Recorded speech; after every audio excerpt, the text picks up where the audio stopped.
முன்னோடிகள் போல அவர்கள் உலர்ந்து கீழே விழுந்து விடலாம். ஆனா பின்னாடி அந்த தென்னை மரத்துக்கு ஏறுவதற்கு அந்த வடுவில் தான் நீ கால் வைத்து மேலே ஏறணும். அதனால முன்னோடிகள் நம்ம இயக்கத்துக்கு ரொம்ப முக்கியம். ஆனா இளைஞர்கள் அந்த வடுவில் கால் வைத்து மேலே ஏறுவார்கள் அப்படின்னு முடிக்கிறார்.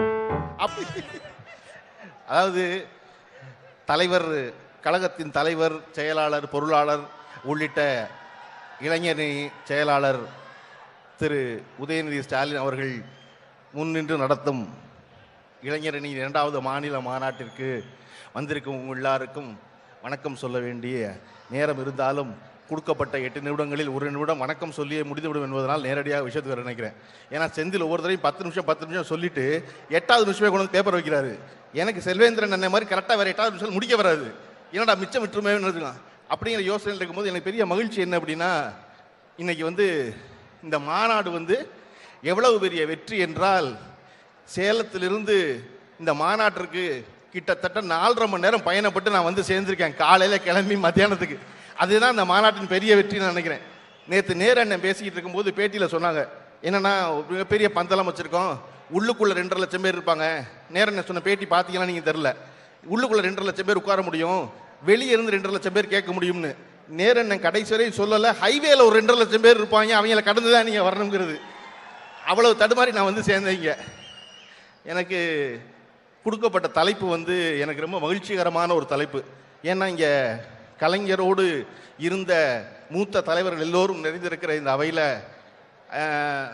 நான் கூட நேரம் இருந்தேன். நான் கலைஞரோட, நீ கூட நேரம் இருந்தீங்களான்னு டிஆர் பாலனுக்கும் துரைமுருகனுக்கும் ஒரு பெரிய வாக்குவாதமே ஏற்படலாம். ஆனால் இவர்கள் எல்லோரையும் விட கலைஞரோடு அதிக நேரம் இருந்த அவருடைய பேனாவை பற்றி நான் பேச வாய்ப்பு கிடைத்தது என்பதுதான் எனக்கு பெரிய மகிழ்ச்சி.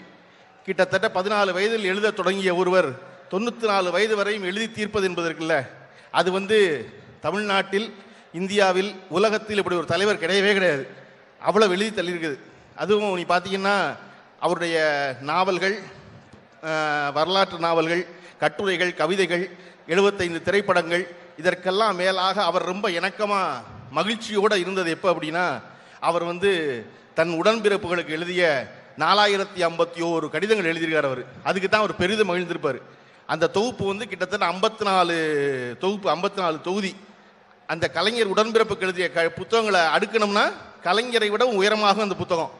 அந்த புத்தகத்தில் தொகுதி 40, 41 இதே திமுகவினுடைய முதல் மாநாடு 2017 இன்றைய முதல்வரும் அன்றைய இளைஞரணி செயலாளர் திரு ஸ்டாலின் அவர்கள் தலைமையில் நெல்லையில் கூடிய கூட்டத்திற்கு தலைவர் கலைஞர் அவர்கள் உடன்பிறப்புக்கு கடிதம் எழுதுகிறார். 25 கடிதம் எழுதுகிறார்.